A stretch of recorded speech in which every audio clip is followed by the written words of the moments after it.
दोस्तों, ये मेरा पार्ट 2 का वीडियो है। जो अभी मैंने वीडियो बनाया है वो पार्ट 1 में है। क्योंकि वीडियो लंबी हो रही थी तो मैं ये पार्ट 2 लेकर के आपके सामने प्रस्तुत हुआ हूँ।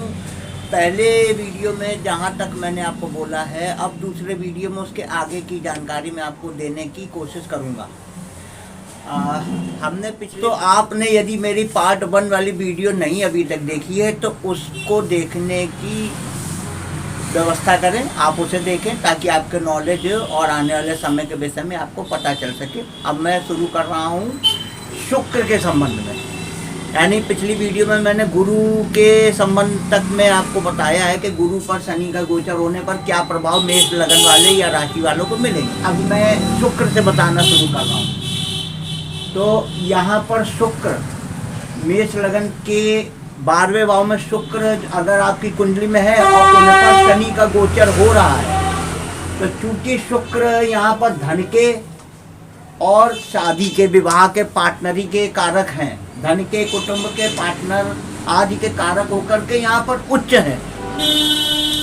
तो एक प्रकार से ऐसा समझिए कि चूंकि शनि कर्म के और लाभ के स्वामी होकर शुक्र पर जाएंगे, कर्म और लाभ, यानी कि इसको ऐसा समझिएगा कि घर के संबंध में या धन आने के संबंध में कोई ना कोई ऐसी परिस्थिति उत्पन्न होगी जो आपके लिए लाभकारी होगी और अच्छी लाभ की होगी। क्योंकि ये भाव का स्वामी और शुक्र सप्तम का स्वामी होकर उच्च है। तो सप्तम का मतलब है कि यदि आपकी शादी नहीं हो रही है, शादी में रुकावट हो, तो बेहद प्रबल योग यह योग बनाएगा। यानी कि स्त्री सुख की प्राप्ति कराएगा, धन के सुख की प्राप्ति कराएगा, कुटुंब के सुख की प्राप्ति कराएगा। और ये जो भी घटित होगा वो उच्च श्रेणी का होगा। यानी कि जो आपकी क्वालिटी है उससे ज़्यादा बेहतर पत्नी की प्राप्ति हो सकती है। मान लीजिए आप कोई काम करना चाहते हैं तो उसमें पार्टनर ढूंढना है, तो आपके पास पैसा कम है तो जो पार्टनर आपको मिलेगा वो अधिक पैसे वाला मिलेगा, जो आपको काम में अधिक पैसे लगा सके। तो यह अवसर यहाँ पर शुक्र के उच्च होने पर प्राप्त होंगे। और चूंकि शुक्र यहाँ पे उच्च है, ये नीचे दृष्टि यहाँ पर डाल रहे हैं, तो किसी भी प्रकार का मान लीजिए जैसे नहीं होता कि भाई ये कर्ज का है, रोग आदि का है, तो कर्ज अगर ज़रूरत आपको पड़ रही पैसे की तो उसका भी प्रबंध ये कराएंगे। यानी कि मेष लगन या मेष राशि के जातकों को यह शनि का शुक्र पर होने वाला गोचर लाभकारी होगा। लाभ की क्रियाएं आरंभ करने का होगा, धन का और शादी का या कुटुंबीय सुख का लाभ यहाँ पर मिलेगा। अब हम बात करते हैं यहाँ पर स्वयं शनि यदि आपकी कुंडली में है, यानी कि लगन के शनि, लगन कुंडली के शनि पर गोचर के शनि का गोचर, तो एक प्रकार से इसको ऐसे समझिएगा कि चूंकि कर्म को लाभ के स्वामी होकर शनि मीन राशि में जाएंगे, तो चूंकि यह राशि दुष्भाव राशि है तो मिले जुले स्वरूप में आपको प्रभाव देंगे। काम के संबंध में मेहनत भी बढ़ाएंगे, कार्य भी कराएंगे, और लाभ जो होगा वो उस प्रकार का नहीं होगा, लेकिन कार्य बनाए रखेंगे।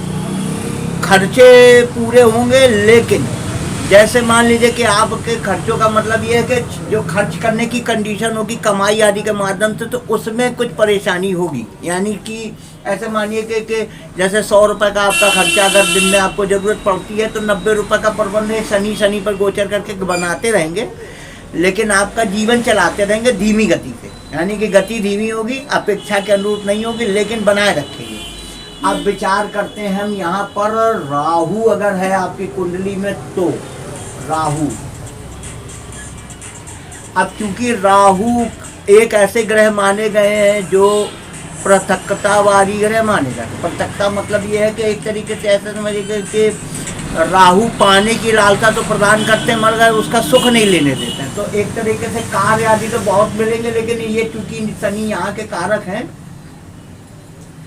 कर्म के और लाभ के स्वामी है, तो यहाँ पर कर्म और लाभ तो प्राप्त होगा मगर उसका आनंद नहीं मिलेगा। यानी कि आप जैसे मान लीजिए कि आप जैसे मान लीजिए कोई कार्य कर रहे हैं, मेष लगन या मेष राशि के जातक जो है उनका राहु 12वें भाव में, और अगर शनि गोचर का इनके ऊपर आ रहा है राहु पर, तो इनके कार्यों में रुकावटें होंगे, नए कार्य करने की योजना बनेगी, बड़े बड़े सपने होंगे, लेकिन उसमें सफलता का योग नहीं होगा। यानी कि सफलता की प्राप्ति, यानी आप धन लगाएंगे या कोई नई दुकान या नई नौकरी, नया जॉब, कुछ भी ऐसा जो आपको आगे बदलना है, तो ऐसे लोगों के लिए यह गोचर लाभदायक नहीं होगा। नौकरी छूटने के भी योग बनेंगे, नए कार्य करेंगे उनमें सफलताएं भी मिलने में योग जो है कमज़ोर रहेंगे, यानी परेशानियां होंगी, तो ये होगा। और अगर मान लीजिए आपकी मेष लगन या मेष राशि है और यहाँ पर 12वें भाव में केतु बैठे हैं, केतु, तो शनि क्योंकि दसम और 11वें, दसम यानी कर्म, 11वां यानी कि लाभ के स्वामी है, और यह शनि केतु पर चले जाएंगे तो नौकरी जाने का 100% योग बनेगा। एक प्रकार से नौकरी में कुछ न कुछ, कार्य में, व्यापार में, जो भी आप करते हैं उसमें कुछ न कुछ ऐसा होगा जो बेहद हानिकारक आपके लिए होगा।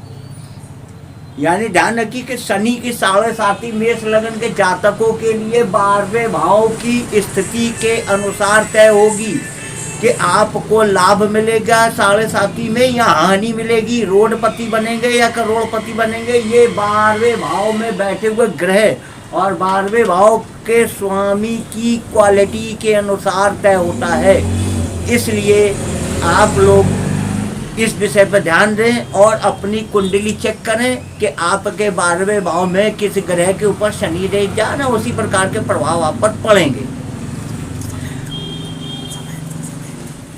और मैं आचार्य चंद्रपाल अपनी वीडियो यहीं पर समाप्त करता हूँ आज के विषय के साथ। और क्योंकि यह मेरी वीडियो का पार्ट 2 है, तो पहले पार्ट को और दूसरे पार्ट को आप लोग ज़रूर देखें। और अपनी कुंडली के विषय में यदि कोई विश्लेषण या विचार कराना चाहते हैं तो यह मेरा व्हाट्सएप नंबर है 9335503909, और यह मेरा यूट्यूब चैनल है सतराहु ज्योतिष प्रपात।